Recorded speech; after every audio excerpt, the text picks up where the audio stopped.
you? Yes, I can see it. So, dear colleagues, good afternoon.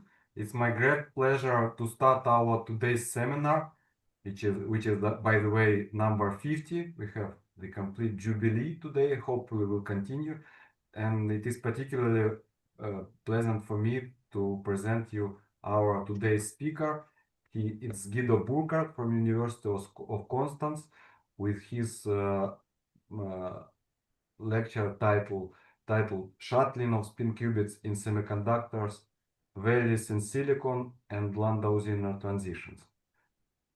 I would like to tell you in one slide about our today's speaker. Guido Burkard is a professor of theoretical physics at the University of Constance. His research is devoted to the physics of quantum computing, specifically on systems that can efficiently store, process, and transmit quantum information with a focus on solid-state and hybrid quantum systems. After obtaining his PhD degree in physics from University of Basel, Dr. Burkard worked at the IBM T.J. Watson Research Center before joining the faculty at the University of Basel, the Aachen University, and the University of Constance. Professor Burkard is a fellow of the American Physical Society, was serving as the chair of the Quantum Information Division of the German Physical Society for 2 years. And after this brief introduction, I would like to give the microphone to our speaker. Please, Guido. Okay, let me share my screen. So thank you very much, Sergey, for the kind introduction. Can you see my slide? Yes, it works. Great. So so thank you very much for inviting me to the seminar. I'm very honored to be able to speak here in this seminar, and I actually saw how many really eminent speakers you already had in advance, and so I'm truly honored. And also, of course, as Sergey was already mentioning, this is a special occasion, and I also want to congratulate you on 50 seminars already held in the last almost 3 years. And I wish you all the best for the coming seminars, and I hope you will have at least 50 other and hopefully many more, and that this will go on. It's really a truly nice thing you're doing here. And I will take the opportunity to tell you a bit about our research that we're doing at the University of Constance, also in collaboration with other people. And I will tell you about spin qubits in semiconductors to start with, sort of giving you a general introduction into this area, and then touch upon some details, some interesting physics problems that we are thinking about, including valleys in silicon, and also the emergence of some Landau-Zinner transitions in such silicon spin qubits. So since I will be talking about qubits, I thought I'd also give a very, very short introduction on quantum computing. I assume that it's hardly necessary. Probably most of you have heard about quantum computing in one or other form, but maybe just to give some context, the idea is that we want to use quantum dynamics, quantum machines that work according to the laws of quantum mechanics to do computations. And here's the most famous example is, of course, Shor's algorithm, which has been shown in the 1990s by Peter Shor to be able to factorize large numbers. So if you have a large integer that is promised to you to be a product of two large prime numbers, and you're told to search for those prime numbers, that's a very hard problem. Here's the solution. Of course, I made it up by first picking two large prime numbers and then multiplying them, because that's much easier. And by the way, because this is in a one-way function, which is easy in one way and hard in the other way, this is also used for cryptography, and that's why it has stirred so much interest. So we don't have an efficient classical algorithm to do this, but Shor found a quantum algorithm that runs on a quantum computer. And what a quantum computer does is basically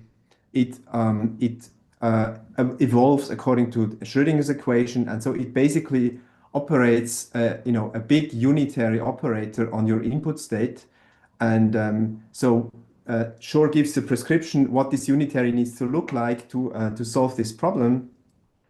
And then, as a quantum engineer, so to speak, what you have to do is to find a quantum system that evolves according to some time-dependent Hamiltonian, which will actually produce this unitary. And that's not that easy. And so, in general, this is, of course, a very complicated problem. You just imagine if you have here a number that takes n bits to store, you will actually need about 2n qubits. And so this unitary matrix will be a 2 to the power 2n by 2 to the power 2n matrix. So it's really an exponentially large matrix. And so that's probably not a very good way of thinking of the problem. So another way of thinking of it is actually like we do it for classical computers, to break up the problem into small elementary steps, which we call quantum gates. And in here you see what you see here in this little diagram is basically a space-time diagram of a quantum computation. So that's kind of what we describe as a so-called quantum circuit. And we have discretized space and time here, and the spatial the space is basically divided up into the locations of the qubits. So these are quantum bits. I will just say a few more words about that. And then time is also discretized into clock cycles in which the quantum computer performs these quantum gates. And these can be gates that operate on a single qubit, so-called one-qubit gates, or gates that operate on 2 qubits. And actually, it turns out that's enough. That's all you need. This is also has been known for a very long time. Just after Shor's algorithm, this has been proven. Okay, so maybe just showing this again. So this is, of course, just one quantum algorithm. There are other quantum algorithms, and I think maybe there are more useful quantum algorithms than factoring. Factoring are maybe interesting if you want to break codes, but there are definitely other algorithms. And maybe one example I wanted to just briefly highlight is quantum simulation, which is the idea is actually goes back to Richard Feynman, who started the field in some sense with this idea. And the idea is to use a quantum system or a quantum computer to simulate another quantum system. And the reason why this is interesting is that computer simulations of quantum systems, as most of you know, are usually very hard, and they scale very badly with the size of the simulated system. And here's an example of kind of a toy realization of this idea that's actually already almost 10 years old, where a group at IBM tried to use a superconducting quantum processor to simulate the ground state of a triatomic molecule. And so I think we live in interesting times. We can already do these small quantum computations. They're not that useful yet because that's an example here, which you can also do on a conventional computer, and you don't really gain any advantage. But we are sort of on the way, it seems, to useful quantum computation. And just to complete my little introduction, just for completeness, in case you're completely new to this field, I also want to say what I mean by a qubit, and I will do so by first saying what we mean by a bit. A bit is just the smallest unit of classical information. It's physically represented by a system that has 2 stable states, which we usually call 0 and 1, and you can think of it as simply a switch. And of course, it could mean many things. It usually is an electric circuit that is bistable. And in analogy, a qubit is the smallest unit of quantum information, and it's basically just a quantum system or a system that can reasonably be described quantum mechanically, which has 2 distinguishable states, 0 and 1, and it can exist in a quantum superposition, as shown here, of these 2 states. And you can then represent the state of such a system on the Bloch sphere. So basically these amplitudes alpha and beta, if you take into account normalization and the fact that you can assume that alpha is real because the global phase doesn't matter, you have sort of 2 independent real parameters, which you can think of as the coordinates of a point on a sphere.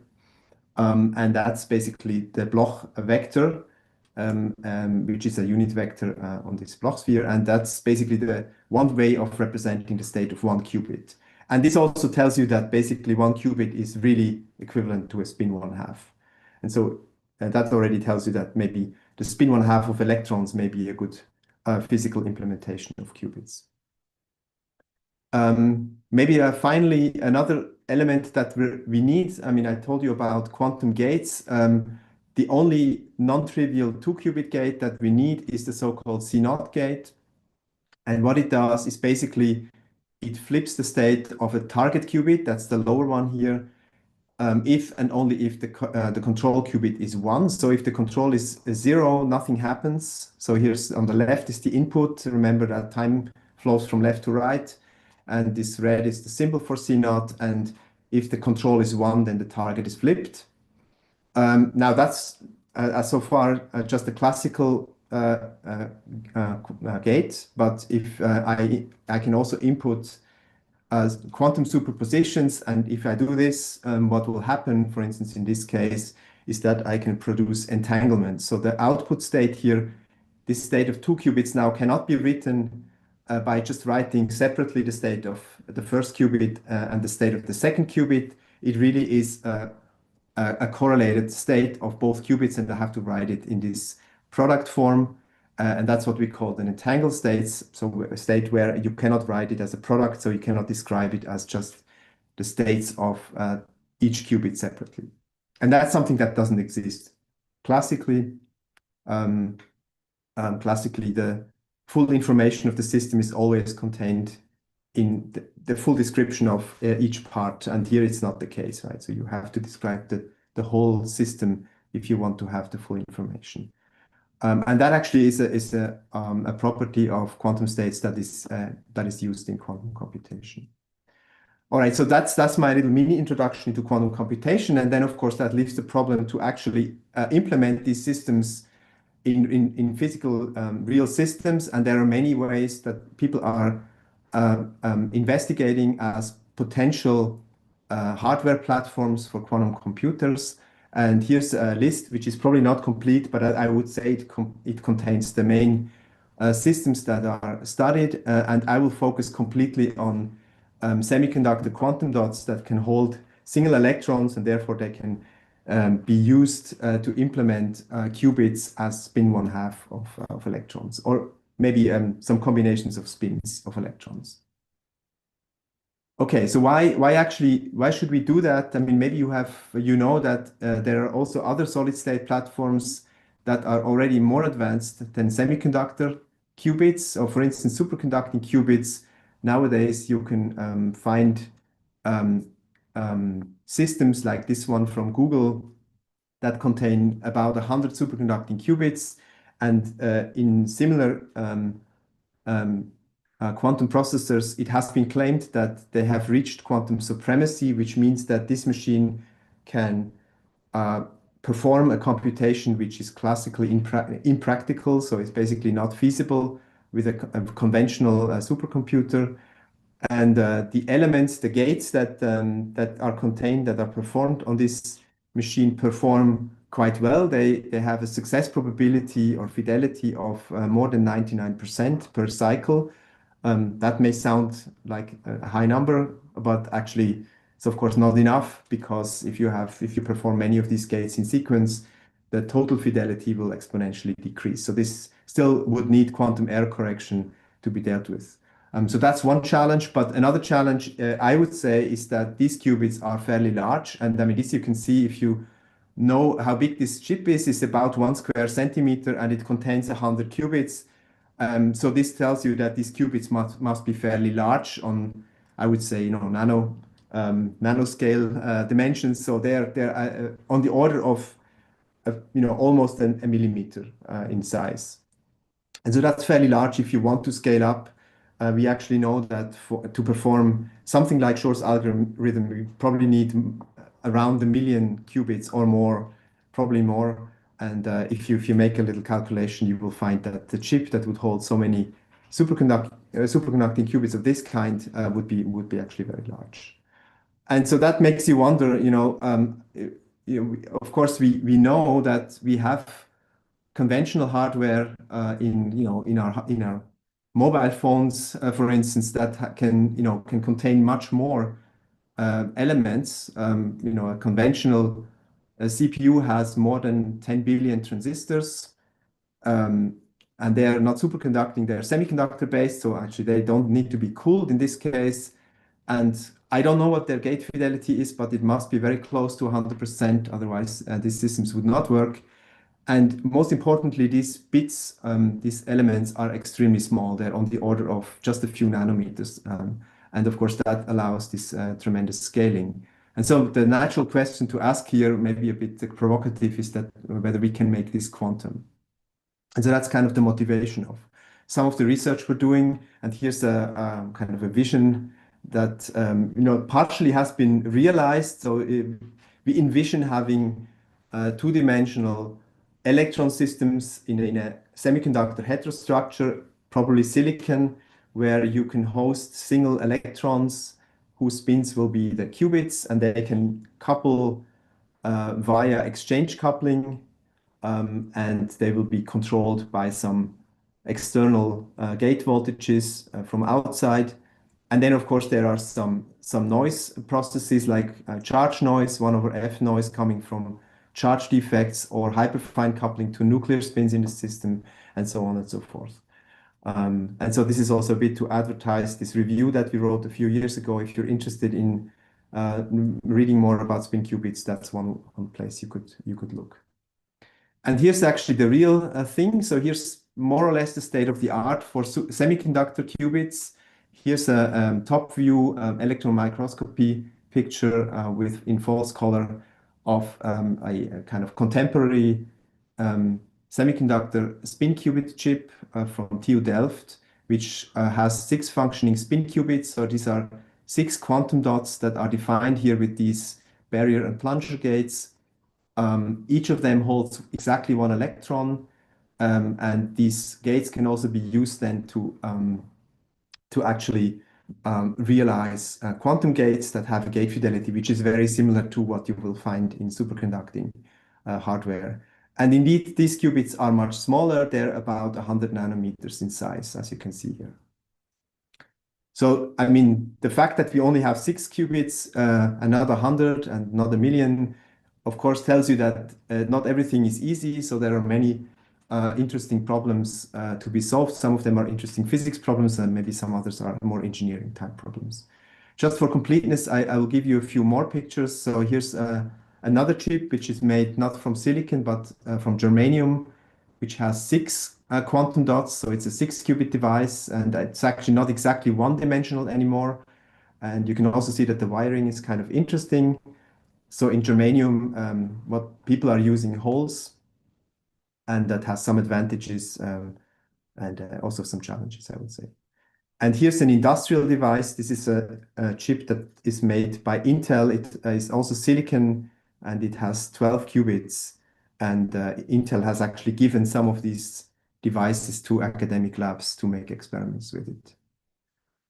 And so maybe I'll go back more to schematic theoretical description of these systems. Here's kind of a blueprint of such a spin qubit device.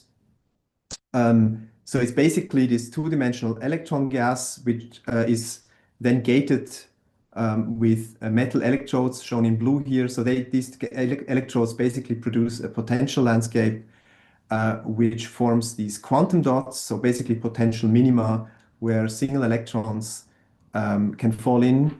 And then also the barriers between these quantum dots can be controlled with these electrodes. And so the barriers can be lowered to an extent that allows electron hopping between neighboring sites. And this electron hopping will in turn lead to exchange coupling between the spins. So that's what's described here in the first term of this model Hamiltonian, exchange coupling between nearest neighbor spins.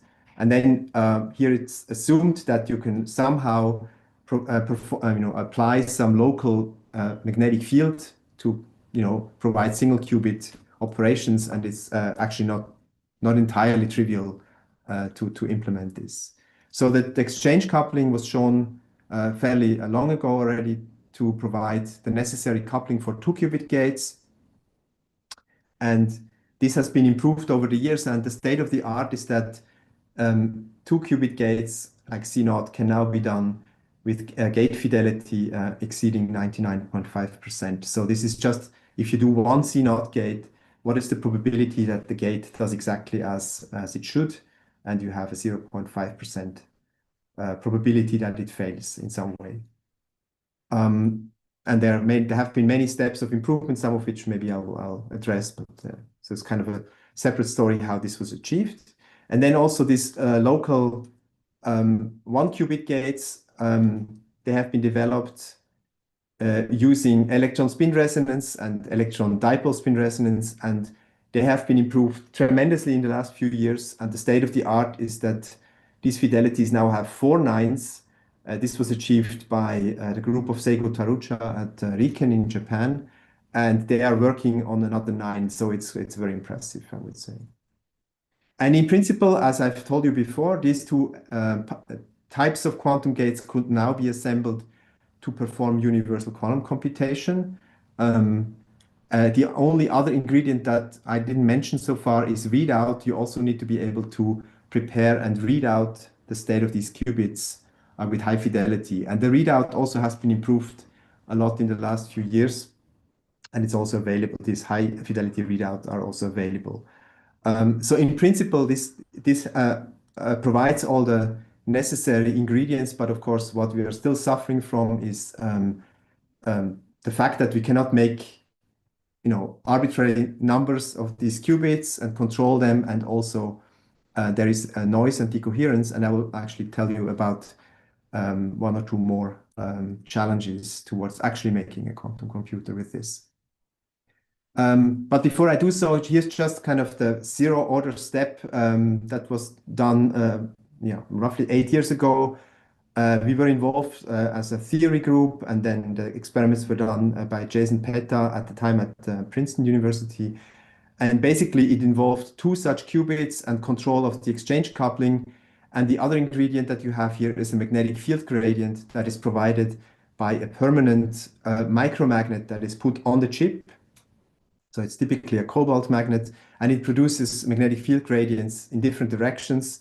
And so basically, this gradient has several functions. It distinguishes the resonance frequencies of the 2 spins when you do electron spin resonance. So you can address the 2 spins separately. And it also creates some sort of artificial spin-orbit coupling. If you shake the electron with an electric oscillatory field, you can effectively create an oscillatory magnetic field in the rest frame of the electron, which rotates the spin. So that's for 1-qubit operations. And then also there's this plunger gate in the middle that controls the exchange coupling between the spins. So that's nice. You can make these local 2-qubit gates. But if you have paid attention in the beginning, you will have noticed that that's not enough. So in these quantum circuits, you actually not only need coupling between neighboring quantum dots or qubits, you also need to couple faraway qubits. In principle, you need to be able to couple any pair of qubits, and they might be very far away on your chip. And so that's actually a challenge for most solid-state hardware systems, and in particular for these spin qubits. And there are several ways how people are currently trying to address this problem. So here's just the 3 different ways of coupling spin qubits over different length scales. On the very left, you have what I've already showed you, the exchange coupling, which provides very efficient and fast 2-qubit gates, but only on a very short length scale. I mean, basically only between neighboring spins. And then there's a new technology which has come into existence only a few years ago, which is the shuttling of electrons. So you physically move an electron on the chip to move it to a different place to interact there with another qubit, and then you can move it back or leave it there or whatever. So you can, with this you can basically couple any pair of qubits. And that's actually what I'm going to tell you about today. And then there's actually another method which I'm not going to tell you about, which is spin photon coupling. So you can place spin qubits into electromagnetic resonators. In this case, in these frequency scales of the spin qubits, where the transitions between spin up and spin down is usually on a gigahertz, a few gigahertz scale at reasonable magnetic fields. These are microwave resonators that are made from superconducting circuits. That's another way of coupling even longer distance spin qubits, but that's a different story, and I will not tell you about this. So I will stick to charge shuttling for this talk, and all these interesting physics questions that arise from this charge shuttling. As you can already see on the previous slide, there are different types of shuttling. One is people call this bucket brigade, and so it's inspired by this picture or this kind of method of transporting something. In this case, it's water, but in our case, it's an electron. So basically, just you have different discrete sites, places, and you kind of pass on your, well, in this case, it's the water, but in the case of electron, it's just you pass on the electron from one quantum dot to the other. And so that's basically this picture. And that's one way of moving an electron between, in a chain of quantum dots by just, controlling the relative potential, local potentials and barriers. And actually this works. It has been demonstrated in this experiment by the PETA group in a chain of 9 quantum dots. It's actually quite hard to do it because you need you need to control many different voltages, as you can see here. So it's fairly involved. But actually it works. So what you can see here is that depending on the frequency at which you are changing these voltages, you can shuttle, for instance, one electron, as shown in the green here, per cycle. And so basically this means that you have a pump with which you can discretely shuttle electrons. And if this was accurate enough, the fidelity was high enough, then in principle it could be a current standard. I'm not sure the accuracy of this is currently high enough, but this is definitely something that works in principle. But again, it requires many different voltages, and controlling these is not easy. And then there's another way of shuttling, which is kind of ingenious idea, was pioneered by a group at Aachen, in the group of Lars Schreiber and Hendrik Blum, and it's called conveyor belt shuttling. And so basically the idea is the following: that you have a series of these clavier gates, and you don't actually individually control all of these voltages on these gates, but you periodically connect them. So you basically put a sine wave on the green gate here, and then as shown on the upper right, and then you put another sine wave on this teal gate, which is another sine wave which is shifted by I think pi over 4, and then on the next one you put another sine wave which is again phase shifted, and after 4 gates basically you return to the same time-dependent potential. And what this produces is kind of a moving potential which has these quantum dots which are just moving. And the idea is that you just carry an electron in one of these wells, or maybe in several, with you as you go along. And so on the lower right here, you see the difference between bucket brigade and conveyor belt shuttling. In bucket brigade is kind of a sequence of tunneling events, or sort of adiabatic transitions between dots. And conveyor belt is ideally would be that you just carry along one of the electrons. Actually, the reality is usually something in between. So there will be kind of transitions in between. And so there are several challenges to this method. One is that in some systems, depending on the barrier material that you have on top of your two-dimensional electron gas, there could be roughness, so there could be another disordered potential, like in the silicon oxide interface. And this is a simulation of this shuttling process, conveyor belt shuttling for rough surfaces. So this was done with a group at Quantum Motion. This is a quantum hardware company in the UK, and they have a modeling team, and they make this kind of modeling of shuttling across a rough silicon oxide interface. And you can see, depending on the VC is here the clavier gate, the amplitude of the clavier gate voltage, and the speed, you get fidelity. So this is the error rate here, the infidelity. So red means that basically you lose the electron when you shuttle, and blue means that with high probability the electron goes through. And you see if the clavier gate voltage is not deep, if the potential wells are not deep enough, you will lose the electrons due to this roughness. This is this red feature on the top. And it turns out if the gate voltage is too high, you are actually pressing the electrons too hard against the interface, and that's also not good. And there's kind of there's an optimal region. And then of course it also depends how fast you're shuttling.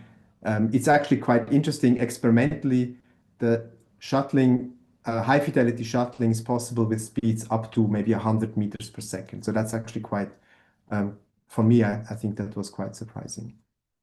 Another thing that can happen, in particular in silicon oxide, is that you have defects that are in the oxide material or even at the interface.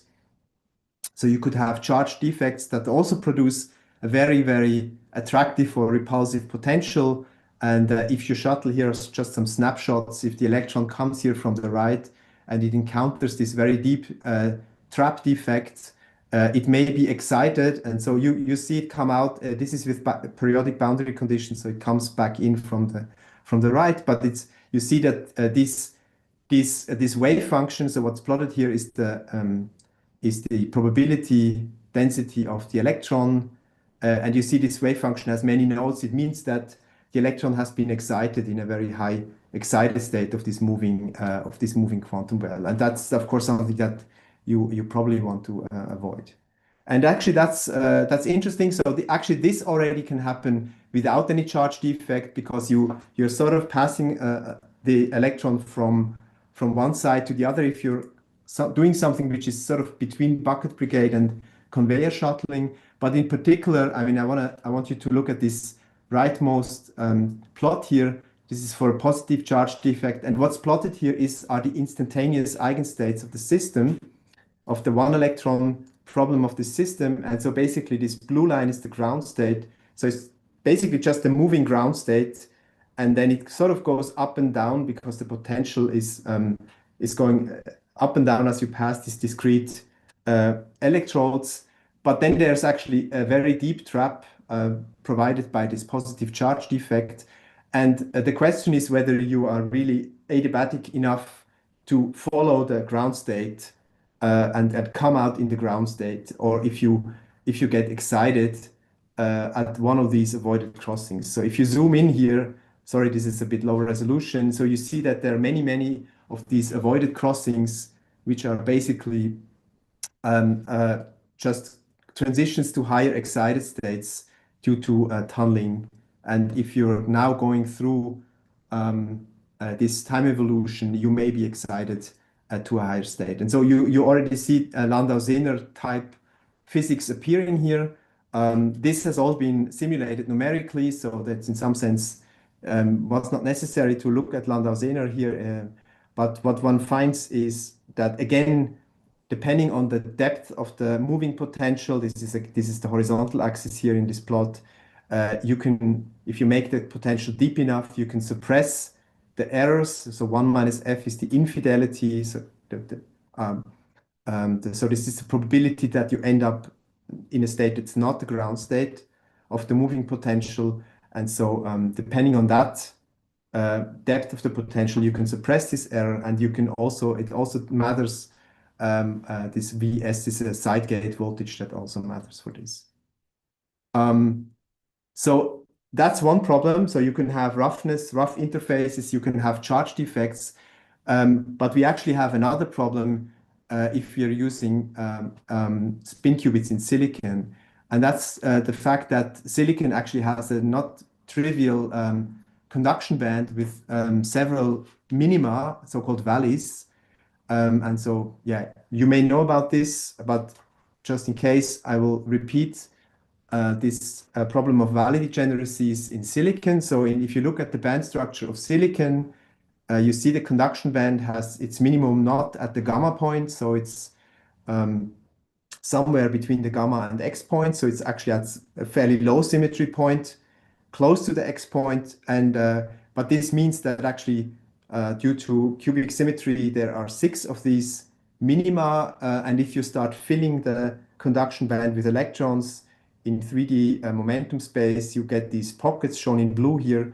So this is basically a picture of the Fermi surface of silicon if it's n-doped. And so you have these 6-fold degenerate states. And so if you have an electron in silicon and you put it into a quantum dot, actually what you want to do is you would like to freeze out all the motional degrees of freedom so that the only degree of freedom that's left is the spin, and that's what you're using for the qubit.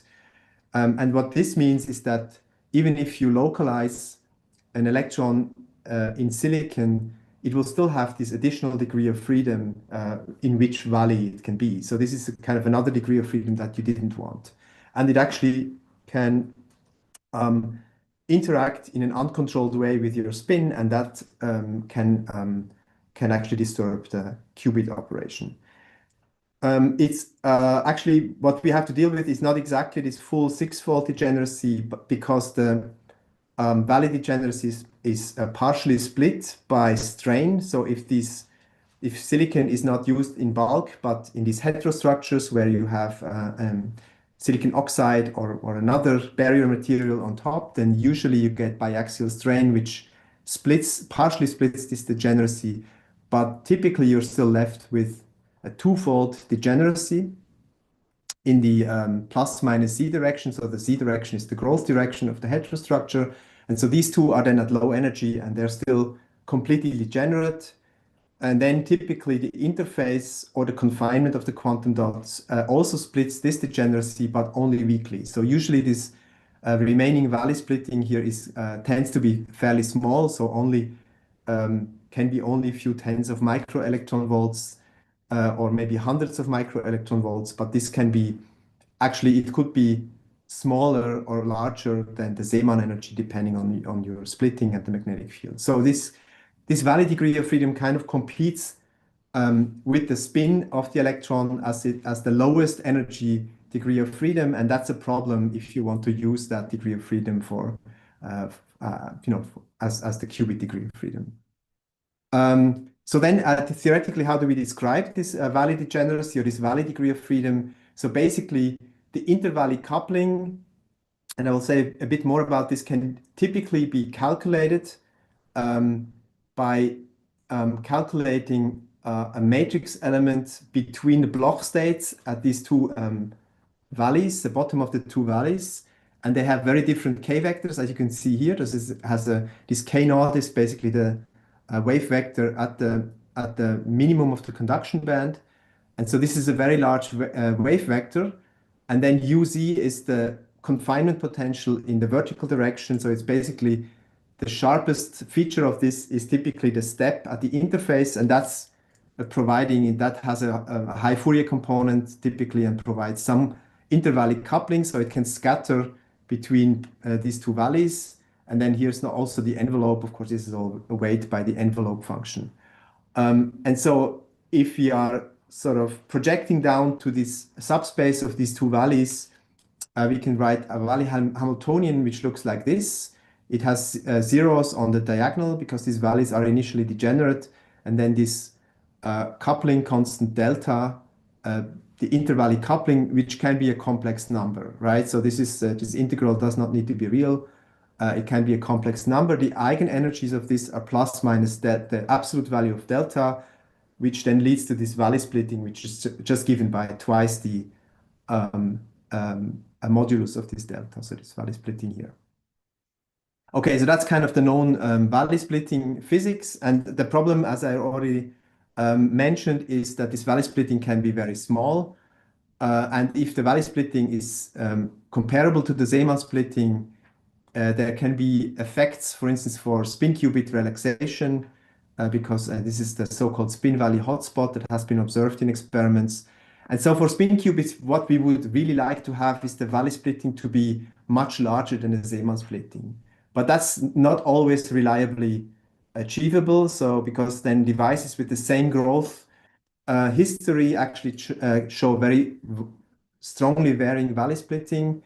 And for instance, if you're using, okay, here what you see here is a structure where you have silicon shown in blue here, and then the barrier material is an alloy of silicon and germanium, and that's a disordered alloy, and so the fluctuations of the germanium close to the interface actually also leads to the fact that the valley splitting is not always the same. It depends on the exact distribution of germanium atoms at the location of the quantum dot. So this has a spread.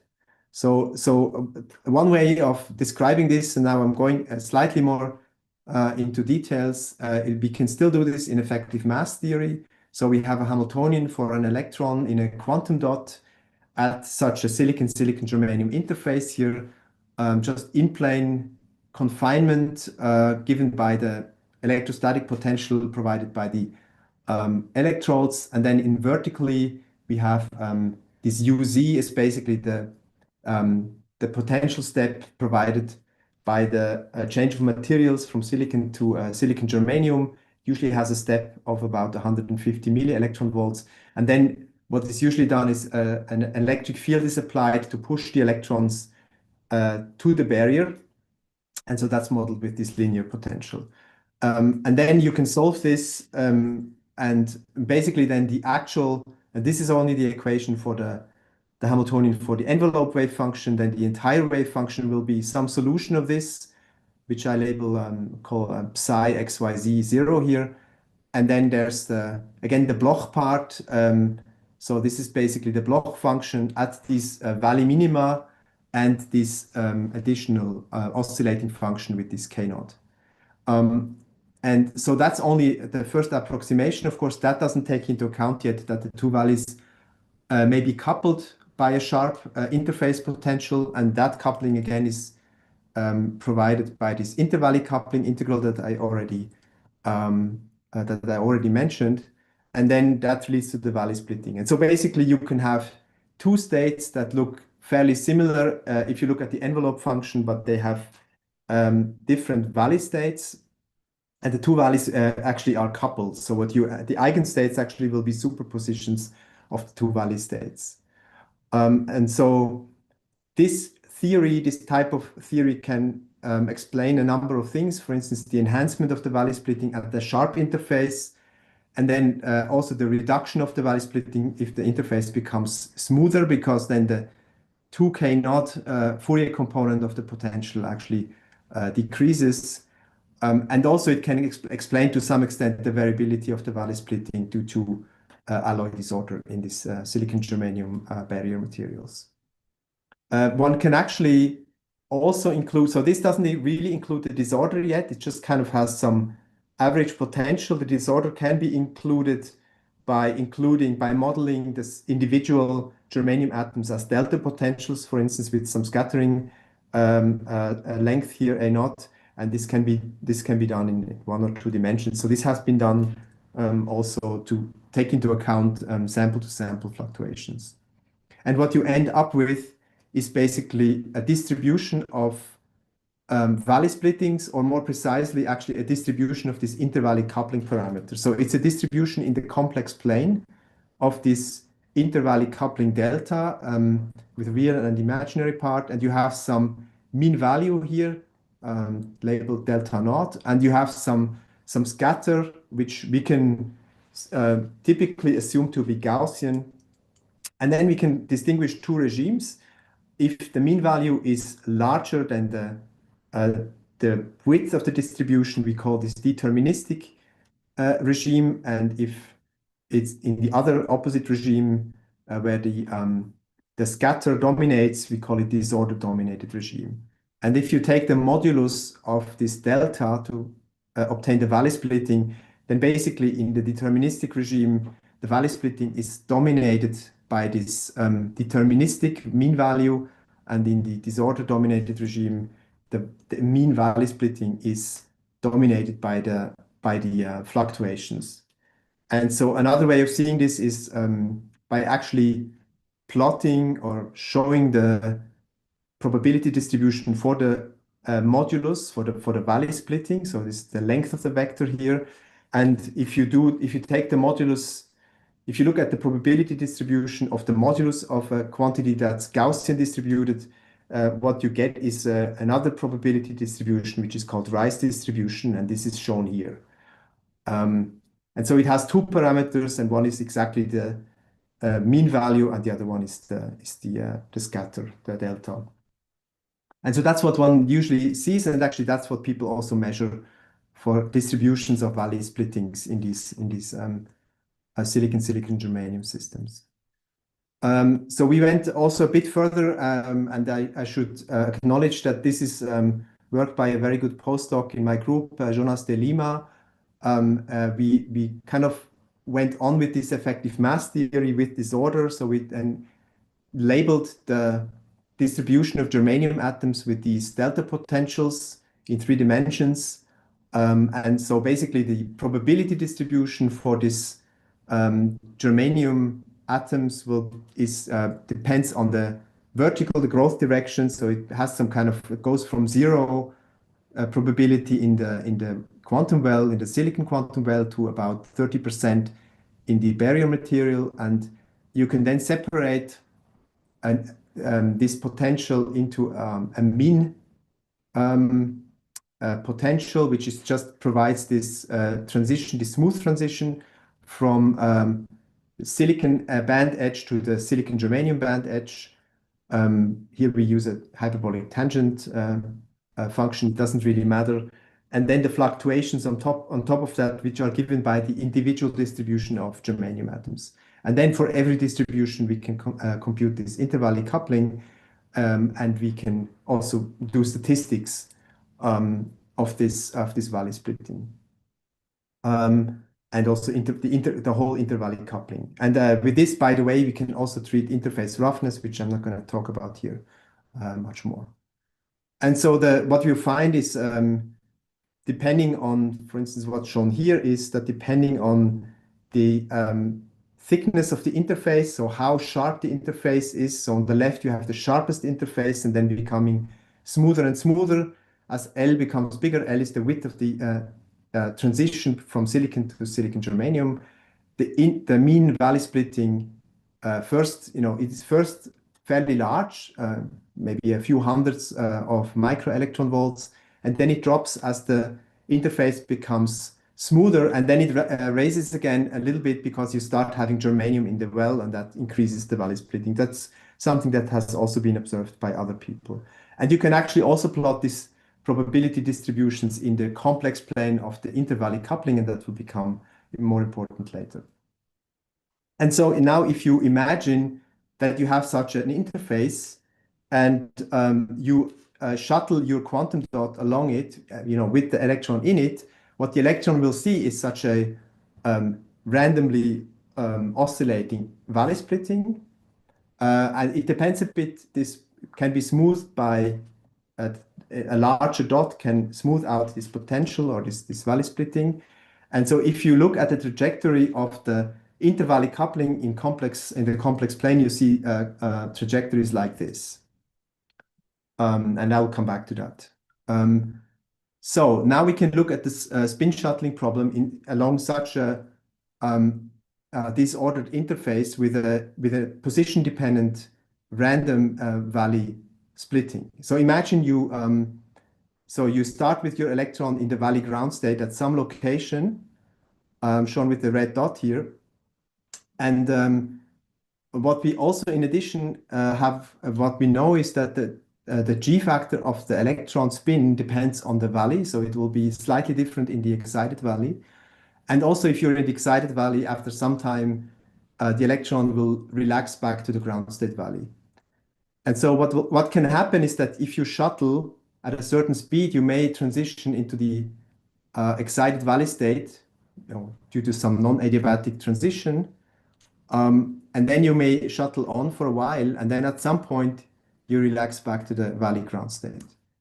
And actually, what that means for the spin is that if you prepare it, let's say, in a superposition of spin up and spin down, it will acquire a phase, and the phase will depend on how long you have been in the excited valley state. So it basically depends on the difference of the G factors in the valley ground and excited state, on the B field, and also on the time during which you have been in the excited state. But that's random because this is a random relaxation process according to some waiting time distribution with the valley relaxation time T1 valley. And so that means that this will lead to some spin dephasing. And so that's a problem if you're shuttling in such a valley degenerate system. And we can model this a bit more. So basically, we can try to solve the time-dependent Schrödinger equation in one dimension here along the shuttling path. And if we're shuttling with a constant velocity v, so the position is v times time, we can actually replace time in our Schrödinger equation by position. And so we get this equation, and so it's kind of a time-dependent Schrödinger equation for which we know the instantaneous eigenstates and eigenenergies. So the eigenstates are given by these mixed valley states, and this theta here is the valley phase. So this is the argument of the intervalley coupling, and the valley splitting is simply given by the modulus of this intervalley coupling. And so, well, I mean, you can solve this time-dependent Schrödinger equation numerically, and you can then just find at the end what is the probability for the state to be in the valley ground state, and that's your charge shuttling fidelity. So this you can easily do numerically, and so we did this for many. So we started from this disordered interface with the valley splitting, and we did this for many shots. And as a function of velocity, you see that at some point, if you're going too fast, you get a lot of these non-adiabatic transitions, so basically your valley fidelity will drop. This also depends on velocity, sorry, on the shuttling distance. Maybe I'll speed up a bit. So here's just one shot of such a calculation. So here's one valley splitting landscape, and then here's the fidelity. So this is the probability to be in the valley ground state, starting at 1, and then at the velocity of 1 meter per second, at some point you get a transition, and you get many transitions, and in the end here you're ending up in the excited state, so the fidelity at the end is 0. What we find is that if you shuttle much faster, you're not really going between 0 and 1, but you're really sort of staying close to 1/2. And you can do this for different realizations of the disorder. Here's another one where in the end, with the slow shuttling, you end up in the ground state again, so the fidelity would be 1 in the end, and you can average over many such realizations, and you see that again, typically, well, this is not an average, this is just many samples, and you see that for slow shuttling, your fidelity is either 0 or 1, depending on where you end up, and for faster shuttling, you will go towards 1/2. Yeah, and you can think about ways to prevent these non-adiabatic events, and one would be that you just stop when you go slow enough, and you stop when you're in the higher state, and that's possible if you already know your valley. I mean, if you have explored your valley distribution, because this is basically static disorder, and then with this you can basically improve your shuttling. And then, of course, you can also think about how to really understand what's happening. And I think the first idea one could have is that this is really a Landau-Zener transition. And I guess, well, some people in the audience know very much about Landau-Zener, but I don't know whether everybody knows it. So I will briefly explain, and I also realize I don't have too much time left. So basically, we have these kind of avoided crossings where two Wally states are approaching, and then go sort of make an avoided crossing. And you can ask, what is the probability to make a non-adiabatic transition? And in a typical Landau-Zener model, where you would have a linear level velocity or a linear level movement or constant level velocity alpha, what you would find is that you can end up, if you're going slowly enough, you can end up adiabatically in the ground state. And with a transition probability given by the famous Landau-Zener formula, you will end up in the excited state. And always when you're going fast, you would be going in the, if you go fast enough, you go into the excited state. And now that you can wonder whether our transitions are actually Landau-Zener. And what you find is that some of them look like Landau-Zener. So you have some minimum and you make a transition.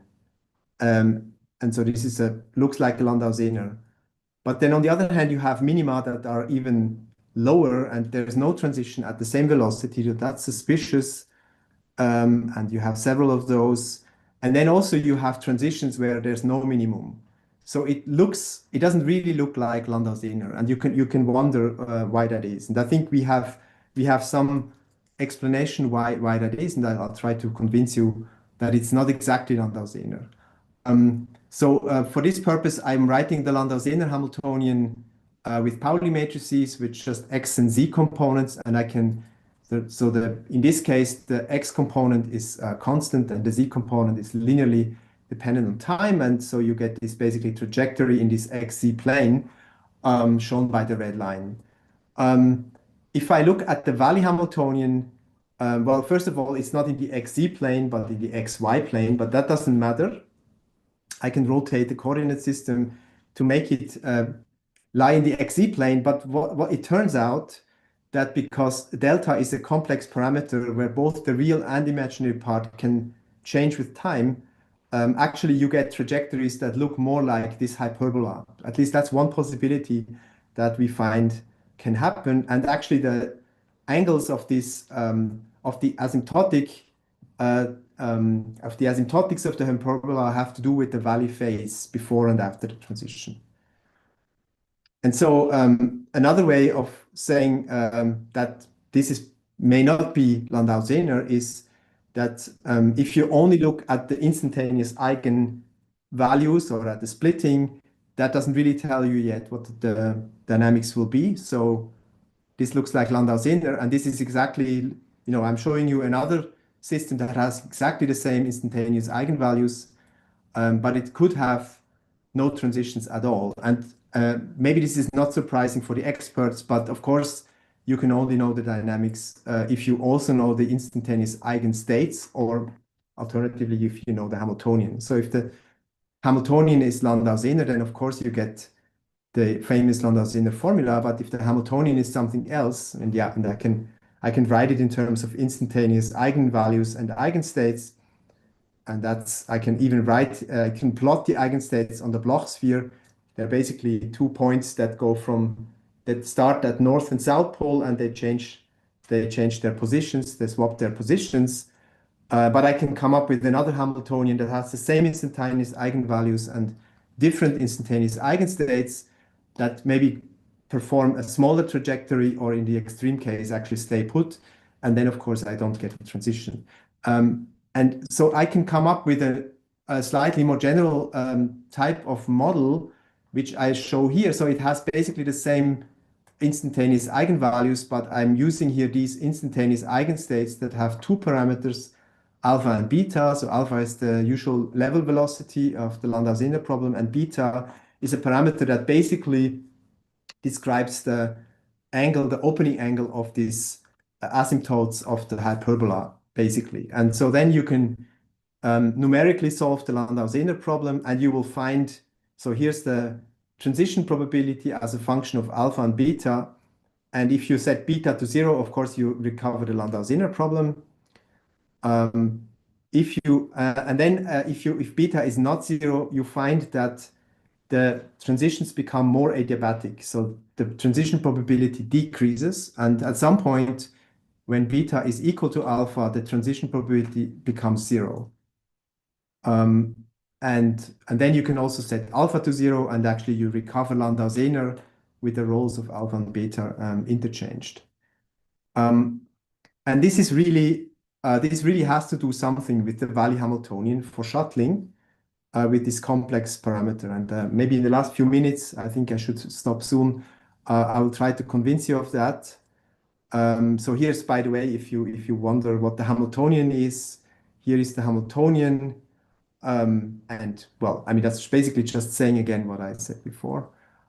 So here's a typical valley landscape, just drawn from this random sample, and you get here three different minima, and I'm showing you the trajectory of the intervalley coupling in the complex plane, and you see this red minimum, for instance. This is almost like, and okay, you have to look at what is the closest approach to the origin, and this red minimum here corresponds to a sort of straight trajectory missing the origin, and this is if you rotate this, it's basically the same as Landau-Zinner.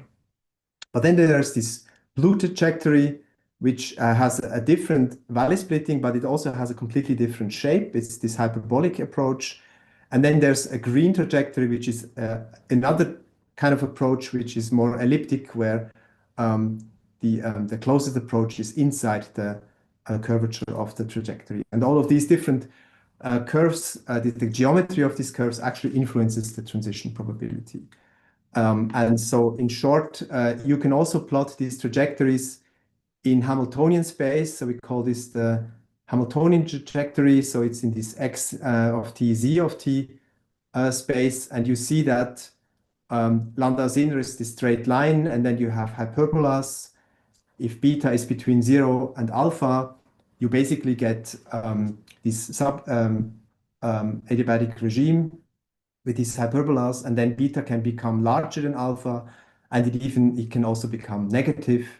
So then you get a different behavior. And actually what we find is that the transition probability has something to do with the speed, the rate of change of the angle that this trajectory includes with the origin. And this is related to the difference between alpha and beta. And so you can understand with this why for beta equals alpha, you get basically no transitions. Okay, and that gives you a new tool to prevent intervalley transitions by not adopting the velocity or by adapting the velocity, but according not to the valley splitting, but according to the angular speed of this trajectory. And actually that leads to better results. So you could go through these valley minima with higher speeds, depending on how much the valley phase changes. And so I think with just a little bit over time, but I think I did it with I hope not too much hurrying up. So in summary, we have this three model for valley splitting in disordered silicon-silicon germanium systems. So that's a very practical thing. We need to describe these systems and the valley splitting and also the statistics. And this led then to the realization that the shuttling realizes some kind of generalized Landau-Zinner theory, which we believe is new.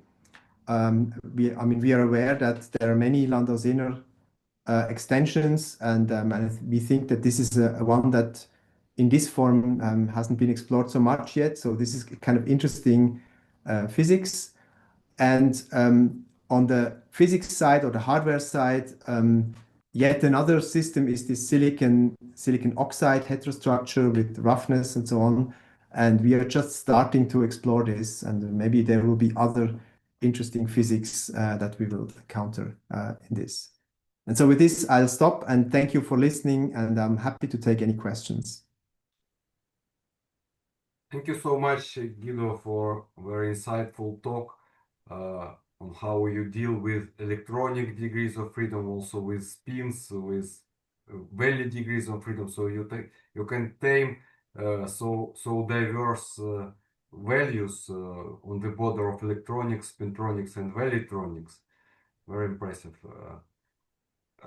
Questions and comments. Mykola Bondarenko, please. Yeah.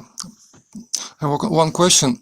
Thank you very much, first of all, for an illuminating talk. My question is, well, as far as I understood, you have a different Hamiltonian compared to Landau-Zinner one.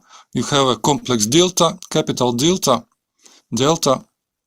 So the dynamics is also different. But in principle, this is also a system of two coupled first-order differential equations, linear equations, which is equivalent to a second-order, also linear differential equation, which can be reduced to a Schrödinger equation with a real potential. In the case of Landau-Zinner, this potential looks like these two hyperbolas, I guess. And in your case, how does the effective potential look like? Okay, thanks for the question. Not entirely sure I know the answer. So I'm not sure I can. So if you have two, I mean, not only I think it's not only important if the coupling parameter was just complex, and that's not enough to make it different from Landau-Zinner, but it's complex with both real and an imaginary part time dependent. So I'm not sure I can, including this, yeah. Yeah, so I'm not sure I can actually come up with this real potential. So maybe that's a good question, but I don't think I can answer it here. But I mean, so of course, and a kind of maybe related question is, can you find an analytic solution to this problem? And as far as I know, I mean, we didn't find one. There are some approximate solutions that work for some parameter regimes, but not for others. And so maybe your question, if one could answer your question, that would be one step towards solving this. I don't know whether that was your idea, but I don't know how to provide a real potential here. I'm not sure. Well, in principle, it's a standard procedure. You reduce it to a second order equation, then you eliminate the coefficient at the second order, just divide everything by the coefficient at the second order, and then you have only to eliminate the first derivative. You change the function to a function times an exponential of an integral and eliminate the first derivative, and you end up with a Schrödinger equation. What the coefficient at the second derivative must be the effective potential, but how does it look like? I cannot. Okay, I don't know. Tell. I mean, I think I understand your prescription. So you would write the second order equation for one of the two coefficients, and that looks like a Schrödinger equation. Yeah. Okay. We should try that, Okay, but I don't think it will lead us to an analytical solution. But maybe. Thanks for the question. I'll continue asking you here before I give the microphone further. You've said in this relation concerning intervallic transitions that some transitions appear due to relaxation, but you solve the Schrödinger equation. My first question here is, did you consider a dissipative environment? And secondly, is the distinction from original Landau-Zinner model related to the choice of basis? I mean, you have diabatic, adiabatic, superadiabatic basis. Maybe it is because of the choice of the basis the picture is different. So first question is about relaxation. Okay. Yeah. So for the first question, in this, when we calculate here the transition probability, we did not include relaxation. So in basically, if you want, I mean, and that's something maybe we should do. So in this picture before, okay, when I just kind of tried to explain, well, I wonder where it was. So here I kind of tried to just motivate why relaxation at some point will become important, because it will kind of randomize the times that we are in the excited state. We did not completely solve. So in principle, what one should do is, I guess, to get this phase or this probability distribution for this phase, one should solve the entire dynamics, including this time-dependent motion in this random potential, including the two different G factors and relaxation, and then do some kind of average in the end and get a distribution or a decay law for this phase. And this we did not do. So this was just used as a motivation why it's even important to look at transitions.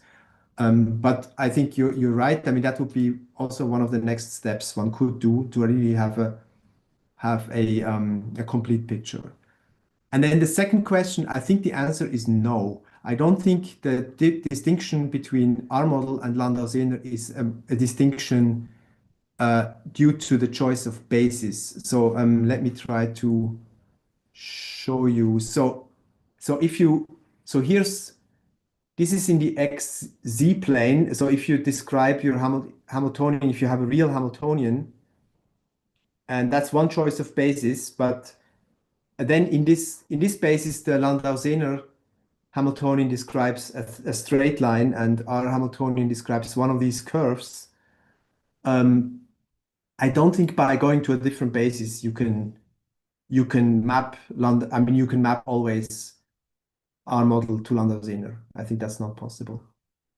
It's simply because of you can also, another way of saying this is that if you look at the eigenvectors, sorry, I think here, I have it here, for instance, here's the motion of the eigenvector in the XZ plane. They really have different geometries. So in the Landau-Sehner problem, the eigenvectors, they really complete the circle, so by one exchanging place with the other. Whereas in the super adiabatic regime, the two eigenvectors, they don't completely exchange their positions. And this you cannot change, this distinction you cannot change by going to a different basis, by just rotating the Bloch sphere. Thank you. The choice of the basis is important, particularly important when you take relaxation into account, but also it's interesting here. Yes, I agree. Yeah. Let me give the microphone to Gleb Skorobogatyko. Okay.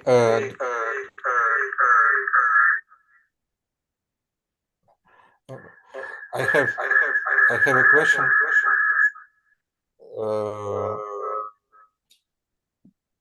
So there are some side effects. Yeah, probably you have two devices which you use. Maybe I should use headphones. Or if you turn down the volume when you speak.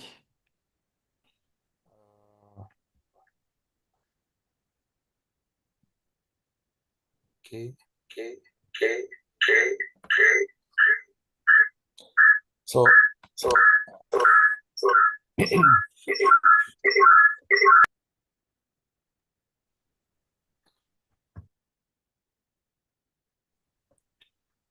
my question is about how it's related to. Gleb, alternatively, you can type via chat and we'll see your question if you cannot cope with the echo.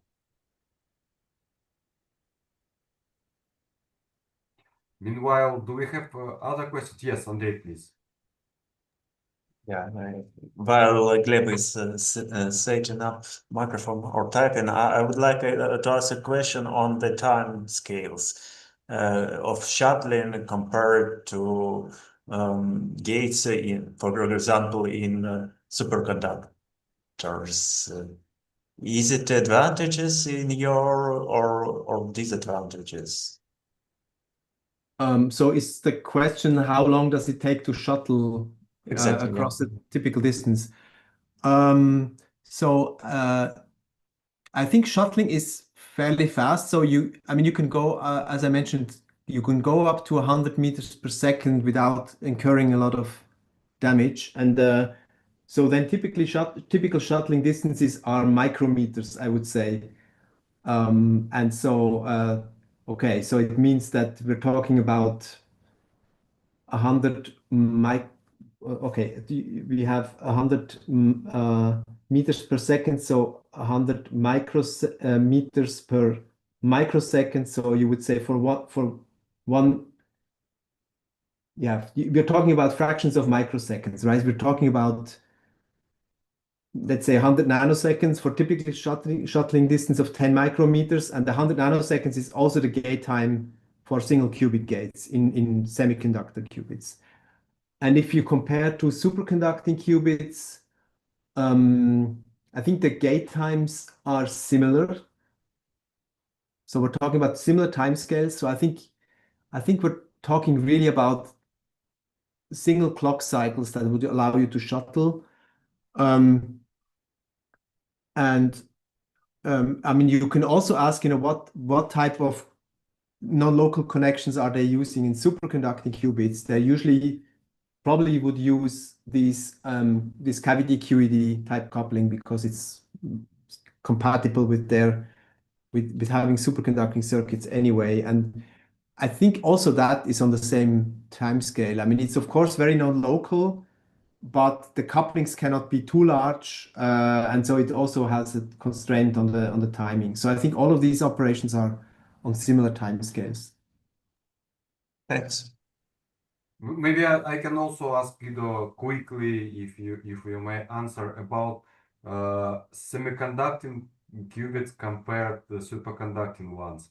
You said that well, you see they can realize only 6 ones, which means that there are difficulties. Can you briefly tell about these difficulties? The one you mentioned, that's the problem of coupling remote units. You mean other difficulties for semiconductor qubits? Yes. Which Yeah. ones?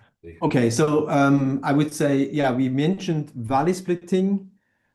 Then another problem that has to some extent been solved is nuclear spins, but people are now working with isotopically purified materials, so that has to some extent been solved. And then I would say charge noise is a big problem. So you have these defects in the oxides that they create two-level fluctuators, and they create low frequency noise. And I think that's still a big problem for both superconducting and semiconducting qubits. And so this low frequency noise is not easy to get rid of. And it's unfortunately, because it's low frequency, it also means it's very often it's non-Markovian, and so it's a typical quantum error correction procedures usually assume that noise is Markovian, and so you need extra precautions and extra methods to deal with this noise. So I think that's one of the big problems that is not completely solved. This is charge noise. And yeah, what else? I mean, one problem is, and again, another general problem for both solid state, types of solid state qubits is the wiring. So you have, I mean, you see already where this goes, right? If you look at this, if you have a 2D system, it gets hard to connect wires to the dots in the center. And so there are labs, for instance, Intel and also HRL, they are making these kind of very professional industry grade chips that have connectors from the top. And so, I mean, I would say university labs cannot usually do this. And so you need really industry type fabrication to be able to do this. And I think it's possible, but it's mostly outside the capability of academic labs. Yeah, what else? I mean, those I think are the main problems yeah, maybe there are more that we don't know yet. Thank you. Gleb, please. Okay, I see. I typed my question here. Do you hear me? Do you hear me better now? Yes, with some echo, but it's I can hear you. I'm Okay. just reading what you typed. So basically, I wrote what I wanted to ask. So it seems that the case of non-zero alpha and beta relates to is a particular case of what people called as holonomic quantum control. And as far I know, there are no well-established quantum speed limits in this case. So because the system is multi-level, open, and you have the complicated profile of intervalley splitting. And it's interesting, for example, how this depends on the envelope of profile of this intervalley splitting, meaning that does something depend on that in general two envelopes of two valleys approach to each other or move far from each other, meaning maybe some hysteresis behavior of control or something like that. Okay, so I'm not entirely sure I understand all of your question, but I think so. You're talking about the shape of this approach, right? And how it in kind of influences the dynamics in valley space. I mean that the degree this system differs from Landau's inner two-level system is very high, meaning that It can be, yeah. meaning that to control adiabatically or not adiabatically, this system can be more related to holonomic quantum control limits of speed control if they exist in this case. Okay, so then to Landau's inner. So yeah, maybe I think one so indeed one thing you maybe I should show this picture. I'm not sure this is really helpful. So I could imagine that if you follow these eigenvectors as you go along the shuttling path, and if you could imagine that you do, for instance, a closed path. So then this eigenvector would on the Bloch sphere would also perform a closed path. In the Landau's inner problem, it would only stay in one plane. Here, well, I think it also stays in one plane. So I'm not sure there's some.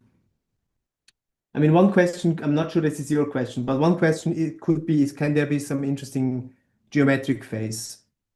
But I think in both in Landau's inner and in our model, these eigenstates stay in one plane. So I think the geometric phase is always zero. But maybe that's not the whole story. My question was more about the limits of velocity of the control in this case. Meaning at very high velocity, you show that Landau's inner type or not Landau's inner type transition spoils the picture. Yeah. And it more related to the another slide where you showed infidelity and infidelity graph and this interlevel splitting profile. Ah, okay. I think this one. Yes, yes, Yeah, yes. yeah. So I think I mean I think and in some cases you are lucky, right? Where if you have a low valley splitting, you have a minimum, and then on the two sides the valley phase is exactly opposite, and then you can go through that very quickly without making a transition.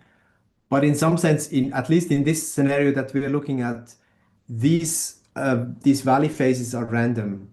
So sometimes you're lucky, sometimes you're not lucky, right? So it maybe one could. I think that's a discussion that I think I remember having. I think it would be interesting to think about how to engineer this, right? How can you design the valley phase in such a way that you're always staying adiabatic or something like that, and you could go very quickly. Um, but maybe your question is, if in this case where the valleys are opposite, then there's no speed limit. But I mean, that's simply because the matrix element to excite is 0. Maybe let this question about the speed limits be the last one. I mean, there are so many interesting questions we can ask, but at some point it's time. Yeah, sounds good. If there are no more small and quick questions or comments, I would like to thank once again our speaker, Professor Burkard. Thank you so much. It was our great pleasure to have you with us. My pleasure. Thank you very much for the invitation. I would like to wish all the best to our speaker and to all our listeners or all our attendees. See you next time in some 2 weeks. All the best. Thanks. Bye.